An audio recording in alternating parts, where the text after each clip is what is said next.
त्रिवेणी health care अस्पताल में हाल ही में मध्य भारत का पहला रोबोटिक जॉइंट रिप्लेसमेंट सेंटर शुरू किया गया है, जो पारंपरिक सर्जरी की तुलना में एक उन्नत और प्रभावी विकल्प साबित हो सकता है। इस नई तकनीक से इम्प्लांट प्लेसमेंट की सटीकता और सर्जिकल ड्रामा कम होता है, जिससे मरीज की फंक्शन क्षमताओं में सुधार होता है। ऑपरेशन के बाद रिकवरी का समय तेजी से घट जाता है और जटिलताओं की संभावना कम होती है।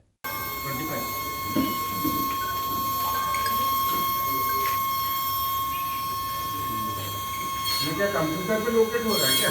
नहीं, वहाँ ये जो गुंडियाँ लगी हुई है, ये गुंडियाँ उसकी प्रोजेक्ट करती हैं कि बोन कहाँ है, और 4 गुंडियाँ इधर 4 गुंडियाँ ऊपर, वो उसका पर्सपेक्टिव देती हैं कि बोन कहाँ है किस एरिया में।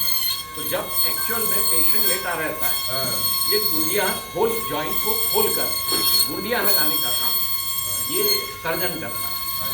उसके बाद आगे डॉक्टर जितेंद्र जामदार ने इस संबंध में त्रिवेणी हेल्थ केयर अस्पताल में आयोजित एक प्रेस वार्ता के दौरान बताया कि रोबोटिक जॉइंट रिप्लेसमेंट सर्जरी का लाभ मरीजों को बेहतर तरीके से मिलेगा। उन्होंने कहा, हमने अस्पताल में मध्य भारत का पहला रोबोटिक जॉइंट रिप्लेसमेंट सेंटर शुरू किया है, जो कि इस क्षेत्र में एक महत्वपूर्ण उपलब्धि है। कि आज से लगभग 30 साल पहले, 32 साल पहले जब पहला रिप्लेसमेंट हमने यहाँ पर किया था, उस समय की परिस्थिति, उस समय की टेक्नोलॉजी, उस समय के इक्विपमेंट और उस समय के जॉइंट्स की क्वालिटी, उसमें और आज की परिस्थिति में ज़मीन आसमान का फ़र्क है। अब ये ऐसी टेक्नोलॉजी जबलपुर में इंट्रोड्यूस की है।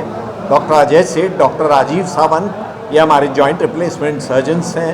इन्होंने एक ऐसी टेक्नोलॉजी अब यहाँ पर इंट्रोड्यूस की है कि जो इंटरनेशनल टेक्नोलॉजी के समकक्ष हैं। जिस प्रकार से आज अमेरिका में, इंग्लैंड में और किसी भी यूरोपियन कंट्री में, चाइना, जापान में जहाँ जिस प्रकार के जॉइंट रिप्लेसमेंट होते हैं, उसी क्वालिटी का, बल्कि मैं तो कहता हूँ उससे बेहतर जॉइंट रिप्लेसमेंट अब जबलपुर में संभव होगा इस रोबोटिक नी ट्रांसप्लांट यूनिट के कारण। त्रिवेणी हॉस्पिटल में रोबोटिक जॉइंट रिप्लेसमेंट यूनिट का शुरुआत की है। रोबोटिक सर्जरी का जो मेन फ़ायदे हैं, जो एडवांटेज हैं, वो ये हैं कि ये बहुत ही सटीक, एक बहुत ही एक्यूरेट टेक्निक है, जिससे जोड़ का प्लेसमेंट एकदम परफेक्ट होता है और मरीज की रिकवरी भी काफ़ी फास्ट होती है।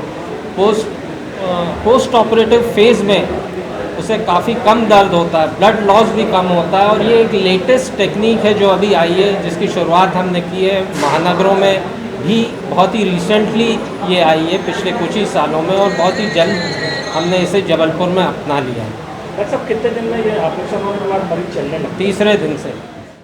डॉक्टर अनुश्री जामदार ने कहा कि जबलपुर में पहला robotic knee replacement surgery doctor Ajay सेठ और डॉक्टर राजीव सावंत की टीम द्वारा सफलतापूर्वक की गई है। इस सफल सर्जरी के माध्यम से नए रोबोटिक तकनीक के लाभ मरीजों को दिखाए गए हैं और भविष्य में इस तकनीक के और भी लाभकारी परिणाम देखने को मिल सकते हैं।